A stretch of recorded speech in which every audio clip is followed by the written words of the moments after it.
Many people talk about the ups and downs of married life, but no one really prepares you for life after your spouse passes away. Welcome to Widowhood Real Talk with Tina, a safe place for widows, widowers, and their friends and family to talk about love and loss. Find comfort as you listen to honest conversations between Tina and invited guests who've experienced the loss of their forever partner. Share their stories of love, grief, and healing. You are not alone in this journey. Join today's episode and discover a wealth of resources and learn how to connect with others who are traveling the same path. This is Widowhood Real Talk with Tina. Hello, Widowhood. Our guest today is Miss Susan Peters. She is going to share with you from her heart, and the lessons that she has learned are going to be vital to your own healing journey. The ability to go from someone that may have been shy to brave, the steps in healing, and the interesting facts of how our heart breaks and light coming in makes us stronger. Allow me to share a little bit of Susan's bio with you. After an unexpected and devastating loss of her beloved husband, John, Susan began a transformational journey of the heart to move through her grief. She discovered how creating new dreams, helping bring her heart back into wholeness and authentic connections, allowing her to embrace the fullness of life. She hopes to inspire others to reconnect more deeply with their own heart and loss, thus giving them a chance to discover their new identity by opening up to the possibilities of new dreams so they will be able to live out their authentic purpose. She is in love with the life she has chosen and truly believes that connecting into the depths of her own heart and with each other will transform the world. Let's get into this conversation, and you can purchase Susan's book. The details will be in the show notes. Hello, Susan. Welcome to the Widowhood. Thanks, Tina. So glad to be here with you today. Oh, when you hear welcome to the Widowhood, like what's the first thing that really comes to your mind? Well, to tell you the truth, when I first heard the term widow, I did not like it at all. So if you would have said to me, welcome to the widowhood, when I was first in loss, I would have been like, no, don't like that.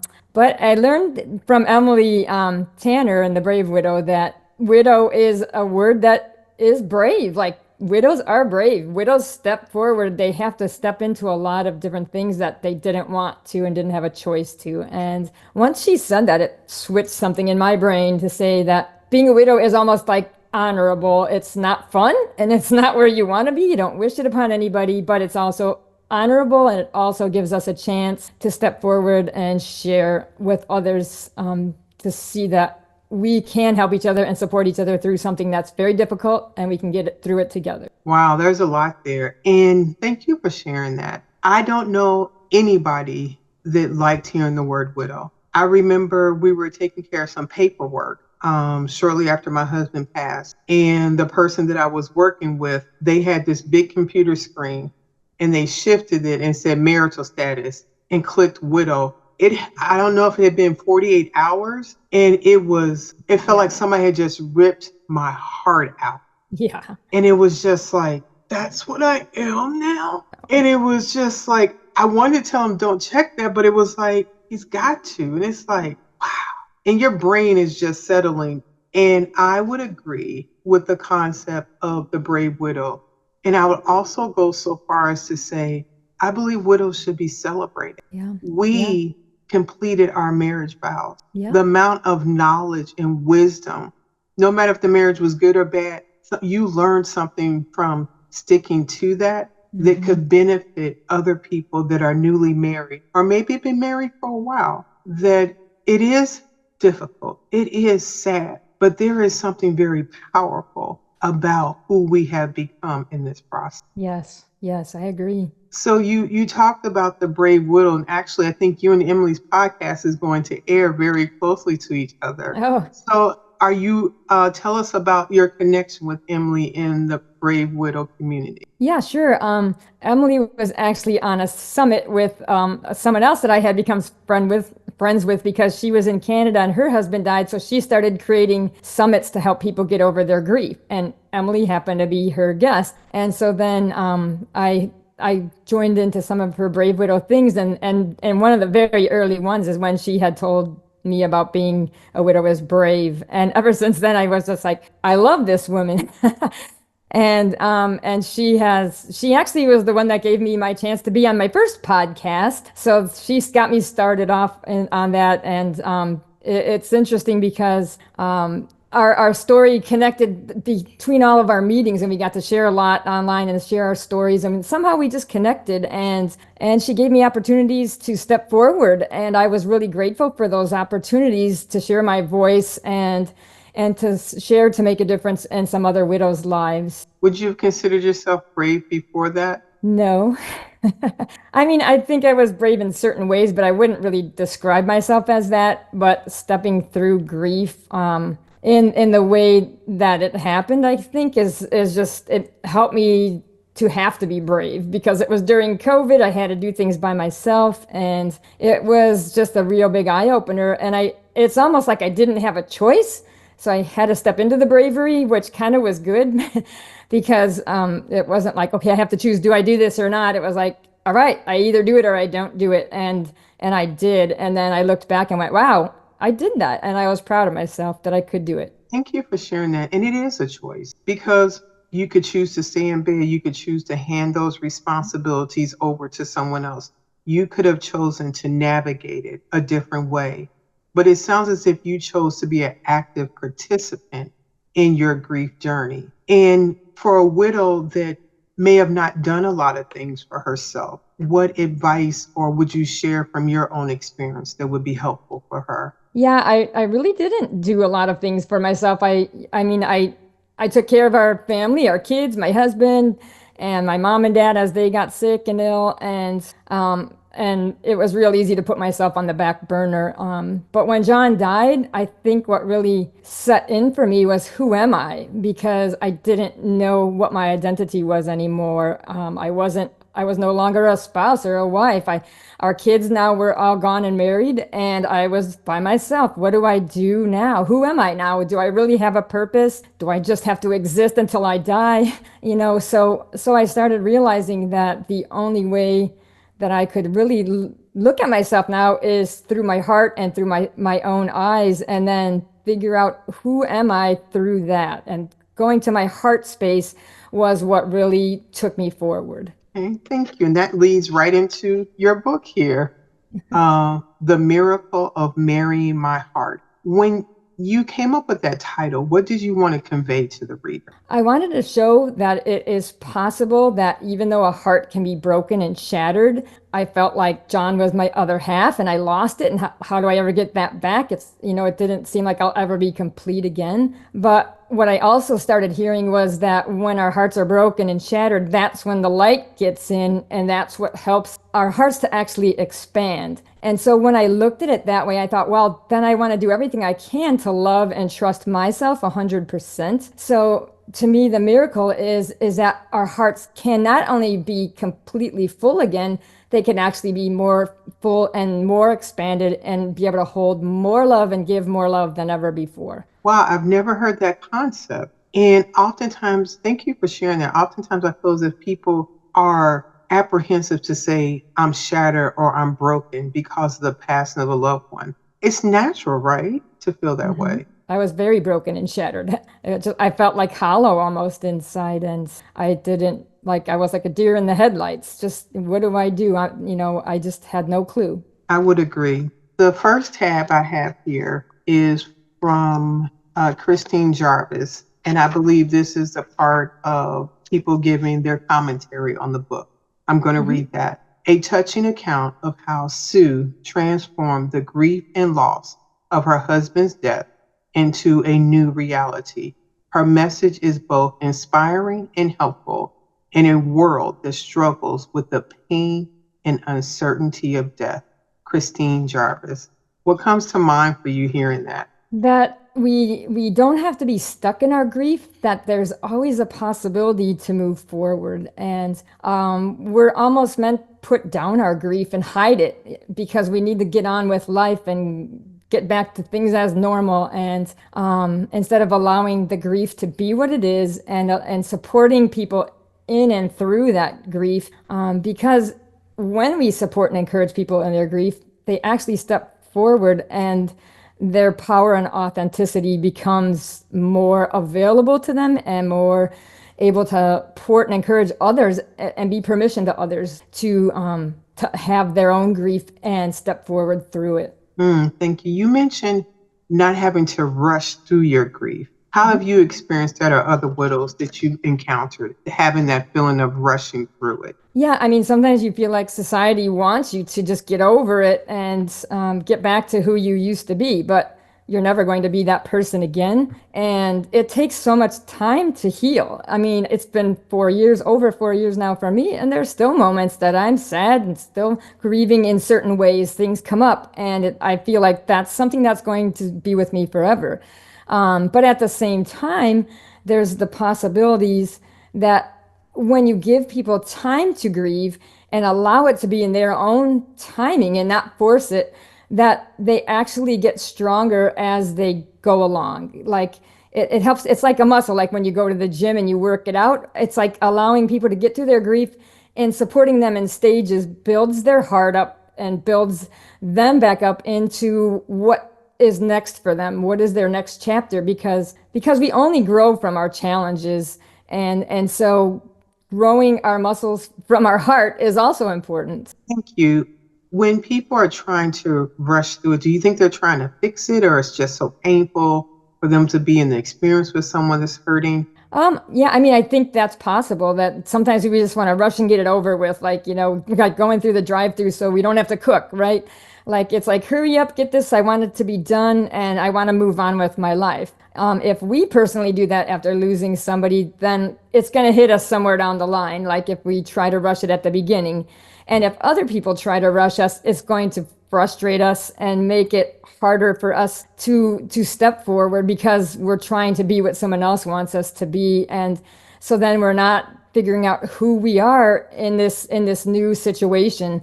And so we have to allow people that time to figure out who they are and allow them to grow into who they can be instead of trying to make them who they used to be because they're not that anymore. For sharing that. And I often hear people say, my life isn't what it used to be, and I want my life back. Can you talk about how that's impossible? Yeah, I mean, I just feel like what you go through, it's so challenging and so traumatic that it's like if you go back to where you were, you're living a different life. You're trying to live a life, and that person's not there anymore. So you can never interact the same again. And so when people think that you're going to be that way and you try to act that way, it's impossible because it's like going through a door and then stepping back and that door got closed and it's like, uh-oh, now what do I do?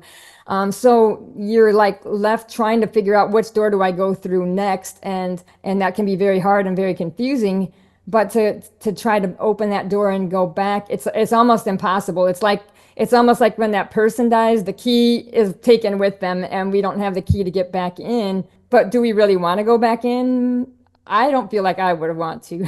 I can relate to that. I'm going to read the table of contents, and then we're going to cover some specific areas in a couple of chapters, if that's okay with you. Sure. Okay. Chapter 1, the bursting of dreams. Chapter 2, crisis of faith. Who am I? Chapter 3, what is your dream? Chapter 4, dear heart, will you marry me? Chapter 5, should I bring a ring? Chapter 6, the sacred ceremony, a joyful dance of a complete me. Chapter 7, honeymoon with my heart. Chapter 8, nurturing new dreams and letting my heart shine bright. Dream waivers, endnotes, permissions, and about the author. So I am going to read something from The Bursting of Dreams. Day after day, I found myself on a solo journey in the dark, trying to make hard decisions for John's survival. I sat in the waiting room alone for 3 hours, worrying, praying, and hoping as he had surgery to remove 90% of his pancreas. I then faced the grim news that the surgeon encountered more devastation inside of John's gut area than he expected. The only words of possible hope or that it would be a long, long road to any possible recovery. What do you think now hearing those words? It still hits me in the gut and in the heart because it was like you hear those words and it takes you somewhere else. Like it doesn't seem real, and you have to try to face the reality of it, but at the same time, it doesn't seem real.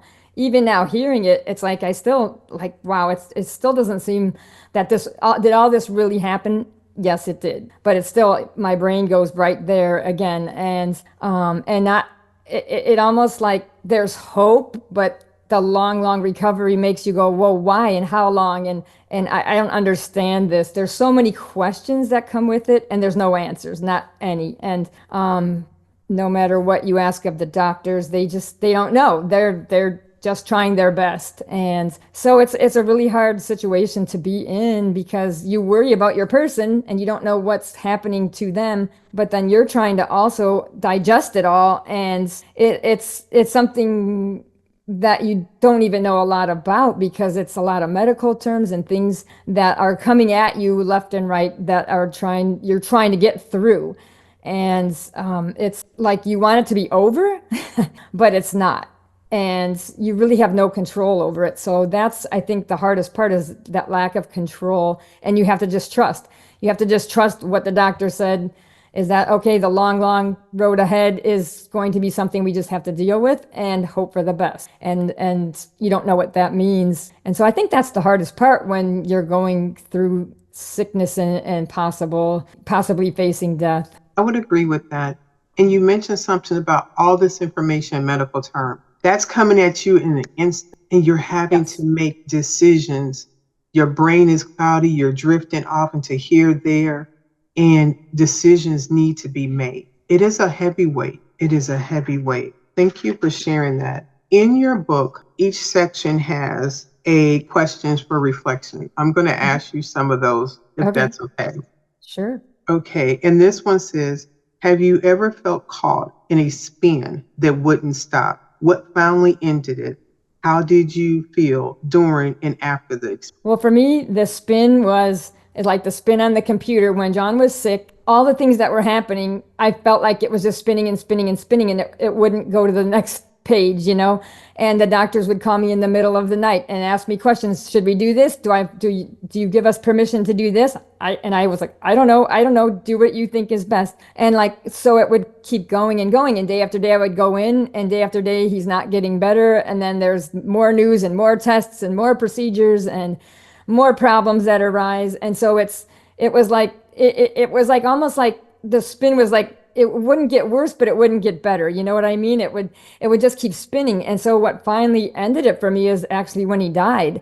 When the day he died, I literally felt the spin stop. And I was like, okay, at least I know now he's done with suffering. He's done with peace. And I don't have any clue how to step forward, but at least the spinning is done. And then I can deal with the moment because it's finally like I could actually stand in the moment. And I think that was the hardest part. I didn't feel like I was standing. I felt like I was caught in the spin during the 4.5 months that he was in the hospital. And I finally could just stand there and say, okay, let's see what happens next. What's going to be next?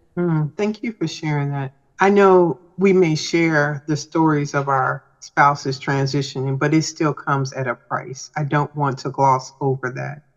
And what gives you the certainty that you said that John is no longer suffering, he's in peace? What gives you that confidence? I mean, I just saw what he went through, and just seeing him there, not having to move, not having to breathe, not to have any machines on him anymore, at least gave me peace that he was at peace. Okay. So that's what the end was for me, to say, okay, yes, it's hard to leave you, and that's a whole new topic, but at least that spinning of unknown, the limbo, not knowing what's happening. It's the unknown. Yes, that's the hardest. It is. It's that place of in between, wanting something to happen but can't control what's going to happen next, and then knowing, okay, he has left this world. Now I need to start figuring it out. And that is something every widow will journey through. That idea that their spouse is no longer here, and what does life look like, and what are all these decisions that I need to make next.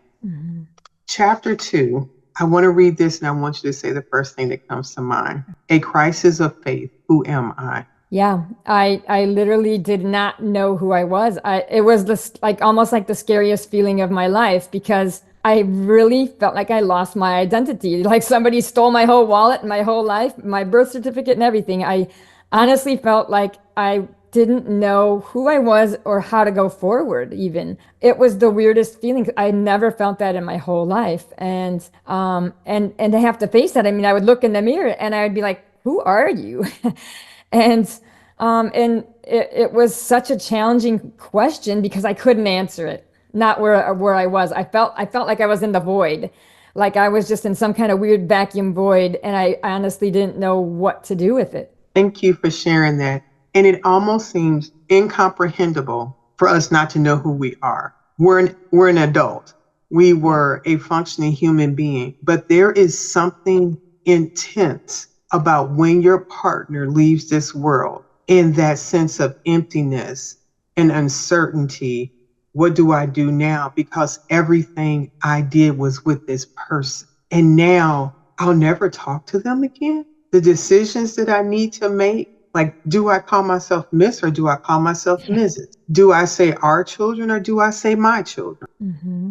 All of those things start unpacking very quick. What did that look like for you when you were thinking of who Susan is? Yeah, I mean, I really was like, what do I do? Because I mean, like, I'm used to, going shopping and buying things for both of us, getting his lunch ready, getting his breakfast ready in the morning, having supper with him. Now I have no one to have a conversation with. And when I would go visit my grandchildren and my kids, he's not there with me and I have no one to share that with. So all of that played into it. And just every single one of those things was like someone throwing a rock at my head. It's like over and over and over you get hit with something new, like every day, multiple times a day, especially in those first 6 months. But it even continues. There's every once in a while something still comes up that'll be another rock at me. And but I mean, I've definitely grounded a lot since then and moving, into who I am. But at the beginning, it was really, really hard. It was just this most emptiest feeling I think I've ever felt. Thank you for sharing that. And you mentioned earlier on about the Brave Widow. How did coming into community impact your grief? It really made a big difference because, for one, I found out that I wasn't the only one grieving that kind of loss, even though I knew there were other people from millions of years doing that. But at the same time, just talking with people and hearing their stories and hearing what they were going through, hearing that they felt the same way as I did, like a deer in the headlights, that they felt empty inside, that they didn't know what to call themselves or how to step forward. All those things started saying, oh, I'm not the only one. Oh, wow, we have something in common, and oh, you understand what I'm going through, when other people kind of would be like scared to even talk to me and sometimes hide from, they don't even want to approach you. And so it's nice to have somebody that understands and that you can still actually be sad with, but you can also laugh with, because you can talk about the silly and fun things that you used to do with your husband or spouse, and that you also can cry in front of them and they're not going to be judgmental about that you're crying every time you talk. So that validation is important. If a widow told you she's much an introvert, she doesn't want to talk to people, I don't see any value how that's going to help, my husband's still going to be dead, what would you share with her? I would say that to go ahead and grieve those moments, because you have to take that time and you have to also be ready to step forward. Like, no one could have forced me to jump into a group. I was asked to be in a couple of groups and I said, no, I can get through this myself. And it wasn't until a friend of mine who lost her sister, and she was doing a hospice Zoom at the time because of COVID. She said, do you want to sit in with me on a Zoom? I'll sit in. And I felt like I don't really need it, but I'll support her. That's just kind of what I did. And then I got on there and started realizing that other people were sharing. And I thought, well, for one thing, I learned what other people are going through. And another thing, I found out that I actually could contribute some of what I was doing to get through my grief with them. And they were like, oh, I never thought of that. And then, so we each had different things to share, which I wouldn't have thought of ahead of time. And so once I did that, I thought, wow, this is really important. And it all of a sudden, it like took some of the weight off my shoulders. Like, I don't have to carry this by myself. I do have somebody I can share it with. I do have people that get it, and it's just like you could breathe again. Like I just felt like I actually could take a few breaths and I didn't have to struggle by myself. That is huge. That is really huge. I like how you said it has to be at your own time, because sometimes people will try to thrust you into doing something. But it's good to hear the value of something exists when you are ready to venture into it. The question that I have for you here: what gives you a strong feeling of purpose in your life? What gifts do you have that you can use to help create a vision for the purpose that you can contribute to the vision and serve others? I feel that my purpose now is to share that, look at, if I can get through grief, you can get through grief, and we can help each other by sharing our stories, because that's what really gives me the connection to other people's hearts. Like when I share my story and somebody responds, they almost always start sharing their own story of grief or loss in some way, shape, or form. And all of a sudden, then we're connected at the heart level. And when you're connected at the heart level, you actually can shift each other up and out of the space that you're in. And to me, that's a gift worth sharing, because it's not like we have to have these special, crazy, amazing gifts. It's mostly about loving each other. We have to love each other through the hard times and support each other through the hard times. And it doesn't mean we have to be in each other's faces every day or, constantly sharing things to make them happy. It's just knowing that we can be there for each other and support each other through our stories, through our words, through our experiences, through our tears, whatever it is.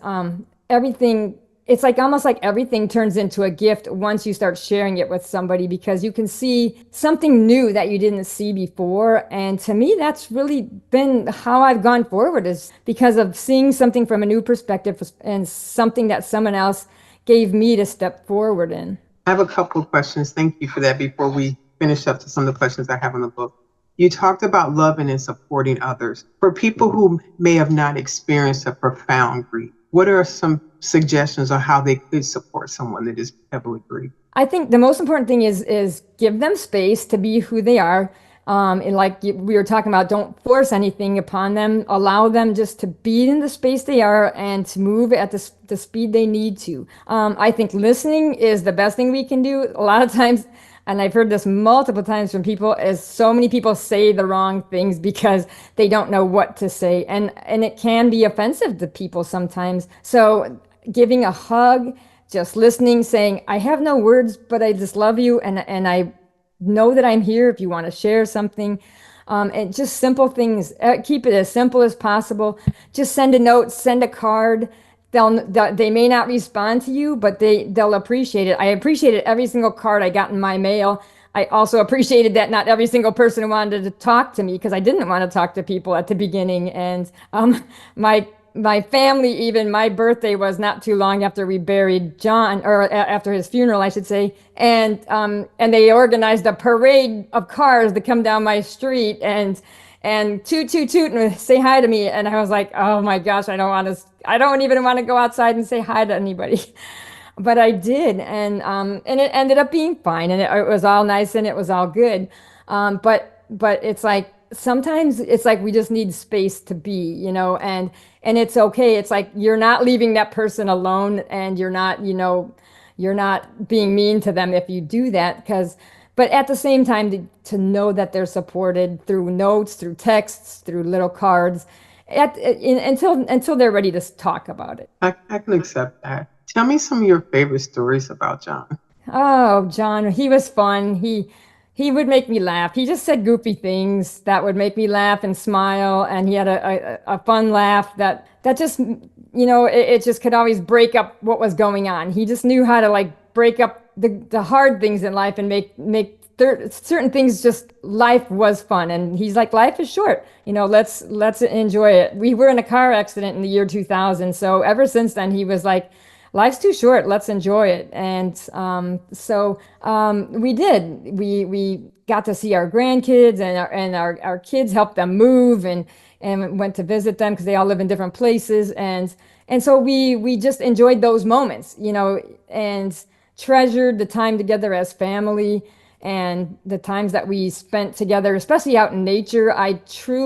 He loved being out in nature. I liked it at the time, but he has got me to like truly love nature, and that's where I find a lot of peace. And I thank him like all the time, like, thank you, John, for teaching me that this is important, because now I feel his presence a lot in nature. And so I feel like he's still walking with me. We're just on a different journey. We're we're not side by side, body by body, but we're side by side, spirit to body, and it's still a relationship that goes and continues on. Wow. And you talk about nature, and thank you for that. I look at the pictures on your background, the birds and the trees, and can you tell us how that intertwine or does it with the nature love that you have now? Yeah, when I go outside, I just feel like when I'm outside, I can feel the connection to John better. Like it's just because it's so much more expanded, and the birds will be singing, or the moon will be out, or the sunrise, or the sunset, or there'll be a bunny or a squirrel, and John was always quick to point those out. Oh, look at that crazy squirrel over there, or look at that bunny running around the yard. So now I pay attention more to those things, and through that I start it kind of brings me back to my heart space, and it like realigns me and takes away the stress and the grief and sadness, and helps me to realize that life is a gift. And when I realize that life is a gift, I'm not as sad. I'm like grateful. And to me, that was part of my healing journey, is being grateful for the blessings that I did have instead of being sad at what I lost. And to Mm. me, that's what really was a catalyst getting through. Thank you for sharing that. The last section of the book that we're going to cover, because we can't give it all away, we just have to get a little bit of a teaser here. Nurturing new dreams and letting my heart shine brightly. Learning how to follow new dreams has transformed my heart, mind, body, and soul. It has led me to both love myself more and to reach out to others in ways that I have never done before, allowing love and joy to expand in many beautiful ways and bringing more light into the world. Yeah, what it's done, I mean, it's part of being the brave widow. It's like I have learned that I can step out, and that I can share my story, and that I can share love with other people, and that I don't have to be afraid. I feel like when I lost John, that was my biggest fear, was losing him. So after that, I was like, well, what do I have to lose but to share love and to share more? And so once I connected into my heart and realized that I can use my heart for a greater purpose and to share it with the world, I started easily just connecting with other people and sharing my story, and found that those connections were what were important to me. I could connect to so many more people because of my story, because I was willing to share it, but they were willing to listen also. And all of a sudden, these connections would come one after the other. And even just to write my book, that it's made up of a bunch of different people that came into my life, actually changed my life. They helped me like to go from being sitting in a puddle crying to, to crawling, to standing, to walking, to running, and to enjoying life, and to realize that life is to enjoy, life is a gift, and don't waste it. I mean, I can even hear John saying, hey, I gave you a good story. I mean, he got sick the day of our son's wedding, and he died on Valentine's Day. That's like two bad combinations. Like, why, John? Why did it just have to happen? But now when I look back and see the blessings of it, I hear him saying, hey, I gave you a story. Don't waste it. And it helps, because people are like, well, if you can get through that, if you can get through losing your husband on those days, then I can get through it too. And it's like, I can give people permission to get through the hardest things that they're going through, because I showed up and was able to do it. I didn't do it by myself. I had lots of people that helped me, and lots of people that were encouraging and supportive in lots of different ways. And all of it basically was, hey, we'll help you take the next step. Here's a little nudge to take another step. Here, how about if you look at things this way? And all of those things made a big difference in being able to step one step at a time through the hard stuff and into something new. And every time I also would let go of something that was holding me back, or emptying myself of something that I was holding on to, I always gained something better. I always expanded my heart. I always gained a new friend, I always found that there was something better. And like the story doesn't end. We just create new chapters. And that's the dream, is that we can keep dreaming up new chapters. Like my book doesn't just end at the end. It keeps going because I have learned that I can create more dreams, and I can meet more people, and I can share more stories, and I can learn from them, and I can grow from them, and they can grow and learn from me. And we all just keep connecting in new ways.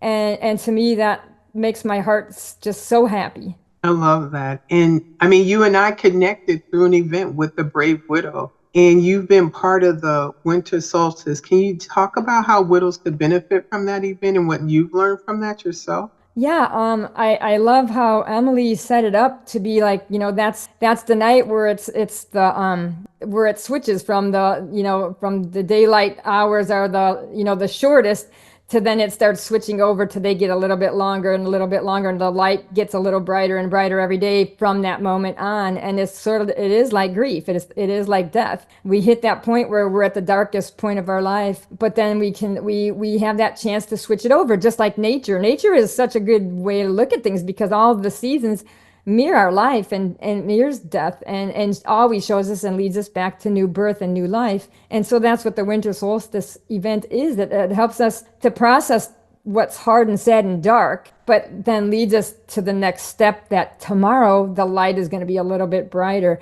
And guess what? We can all help each other and support each other to get to that next, and get to the next day after, and the next day after, and the next day after. And pretty soon we're back into springtime, and we can start seeing that there is new life again. Beautiful. Questions of reflection.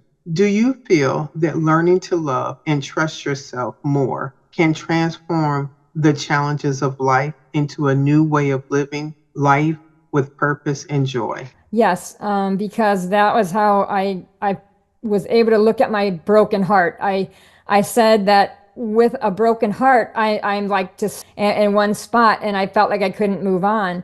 But once I looked at my heart, that if I just learned to love and trust myself 100%, that makes me want to love myself and love this life that I've been gifted with being in. God has created me and brought me into this world, into this life, and I have a purpose and a reason for being here. And if I can share my heart with other people, and trust it and love it 100%, then I can let myself off this leash that I've been holding myself on, and thinking that I'm living, but I'm not. And all of a sudden I have an extra way of looking at my life in a new way, and sharing my heart with others. And then all of a sudden I'm not looking at the sadness that happened. I'm looking at the possibility of what can happen when I trust my heart and love myself 100%. And it helps me to love and trust other people 100% too, which has really been a really big eye opener and a huge part of my growth in life, and makes me just so happy inside. It's so beautiful. If a widow is thinking about writing a book, can you share some lessons you've learned in your book writing experience? Sure. Yeah, I've learned that, for one thing, just writing out our anything that comes to us because of our grief, it helps you to process it. Even if you just write down, words or scribble on your paper because you're sad or angry or frustrated, that's a start. Just get it on paper. It helps you to get it off your body, because our bodies hold a lot of grief, and when you hold that grief, it's suppressing and it's heavy. But once you start letting it on paper and you write it out, or you draw it out, or whatever you can do, it starts putting it on paper, and you can see it and you can read it and say, oh, this is what I went through. Oh my gosh, I actually did this and I survived this, and I got through this. And even though it's sometimes sad to read it back, it releases those tears, and it helps your story to process. And then to create it like in a way to write it and help somebody else. Like I first started just writing a blog on Facebook every week, and people started responding like, oh, wow, I never thought of that before, or I never looked at grief in that way before, or, oh my gosh, my sister was sick, or my mom died, and your words consoled me and helped me get through that hard time. I never thought of that before, how that could be so important. And so when we write our words and when we write our stories and what comes up through our vulnerabilities and through our grief and loss, it helps other people to be able to process theirs. And I think in a quicker way, you know, the more we share with each other, the faster we can heal from it. Wow. You have learned a lot in this journey, Susan. If you were to talk to,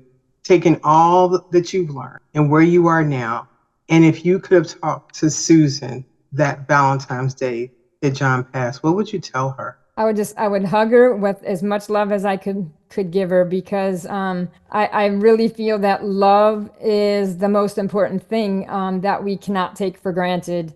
And once you lose somebody and you can't hug them and love them anymore, it's the hardest thing to have to deal with. And so I would hug her and say, I love you, and you're going to get through this, and we'll do it together. Wow, that's amazing. I look forward to hearing the response that people give you from this book. Thank you for sharing a copy with me and allowing me to talk with you about this today. I've asked you a lot of questions. Any questions of me? Oh, wow. Thanks for one thing. Thank you so much for having me and for sharing my book and part of my story. I really appreciate having this opportunity. And I would just like to say, I feel that it is so neat how you have stepped forward to offer so many chances for widows to be able to connect on these levels of publicly being able to share stories and to be able to talk about our grief so that other people can benefit from it. So how did you ever get the idea to do that? What prompted you to get started? Oh, that's a good question. Thank you. My mother, who is now 81, was carrying on a podcast about the things that she learned in life. And I want to say she was 78 or 79 with the podcast. Ah. A family member who had lost their spouse reached out to me. Well, I reached out to her. She had posted about her husband's birthday, and it was her first birthday. And I was like, oh. And I reached out to her, and we had and she called me, and we talked. Like, it started maybe 9 o'clock until like 1 a.m., way past my bedtime. And when we finished the conversation, I could just hear God prompting me, what are you going to do for the next person? And I was like, no one's calling my phone right now. I'm going to bed. But I just felt that sense of pressure from God to create a space for people who are by themselves, because the more I talk with other people that were grieving, so many times they're by themselves. They don't feel like anybody cares. They don't feel like anybody wants to hear what they have to say. And my community showed up. My family and friends showed up, and they still show up 8 years later. Wow. And to hear that people were alone and feeling like what Widowhood Real Talk with Tina, which is a registered 501c3 set up to support the bereaved. If there was a way to, and I've learned as I'm in the process of reviewing some of my own journals, what I'm doing now in this nonprofit mimics how I actually have been grieving in my own grief journey. And we support people in 3 different ways. When people are hurting, they go to social media, may not be ready to talk to someone, but you want to hear something. So we have content across 6 social media platforms and our weekly podcast. And all that information has over 4.3 million views in 111 countries. So it tells me that people are listening, that people are hurting, and what we're sharing is helping people. The second way we help is with resources. On our website, we have a list of different books in different categories, different mental health professionals that you can connect with. We host a grief support group once a month. On the second Thursday of the month, there is a widower that hosts a men's only grief support group, and I host an open grief support group. And then we have mental health events, and we have a butterfly release ceremony. We have a memorial garden. We have in-person widow events. We're planning one now for the first weekend in December in Atlanta, Georgia. And because of the views and being nonprofit, there's space for business owners or individuals to sponsor. We have 5 different levels of sponsorship programs, allowing people to come along and support our mission, and then get in front of our viewers, because that's an opportunity that it may be a niche market where someone's looking to connect with that community. So all of those things, because all of the board members of Widowhood work full time, we do this to volunteer to support the world, because we do need each other in our pain. Wow, that's just amazing. You have done so much in not that long of a time. I mean, since how long has it been? 8 years, was it for you? My husband passed in 2017, but this foundation, Widowhood Real Talk with Tina, was started in 2022. Oh, wow. So you really have gone, wow, that's Yeah, we're in our amazing. third year now. Wow, that even blows my mind even more. Wow, that's wonderful. And you're right, that does show how people do need it and want these kinds of things. And not everybody's ready to step forward and talk about it. But like you said, if they can listen and hear and start processing what it is, that's how I got started, just listening to people speak in interviews on summits. And that's such a wonderful way to get it out to the public so that they have that opportunity. So wonderful. Absolutely. There's going to be a widow that listens to your story, and they're going to realize, well, Susan wasn't that outgoing, and she was able to, move through this. I can do this too. The messages that people email me or put on the podcast, I want people, when they're listening to this conversation, to feel like they're the third person in the room, that I'm asking a question that they would have asked next. And that's why I have an organic conversation, so it can flow naturally and people can know that someone cares and you're sharing from your heart. Yes, I love that, Tina. It's wonderful how you do it. I want to say thank you for everyone that viewed this podcast. I am sorry for the person that you have lost that has driven you to this conversation. But I am so glad that you found us and you're here. And I look forward to speaking with you next week. And yes, thanks for having me. And I think the last thing I would love to share is, more than anything, make sure you love yourself through all of this that you're going through, because it's a hard thing for us sometimes to love ourselves. But when you can love yourself from the inside out, and you're not worrying about something on the outside that's making you happy or feel loved, then your heart can heal, it can get complete again. And it can help you to be able to step out and share it with other people. And you will be so rewarded as you do that, because people are really so open to love. It's what keeps me going. Thank you so much, Susan. Thank you for spending another episode with Widowhood Real Talk. If you found the contents of today helpful, share the episode to anyone you know who may need it. Subscribe to the show and tune into Widowhood Real Talk each week. Then visit widowhood-realtalkwithtina.org to join the community and access additional resources. Remember, you are not alone in this journey.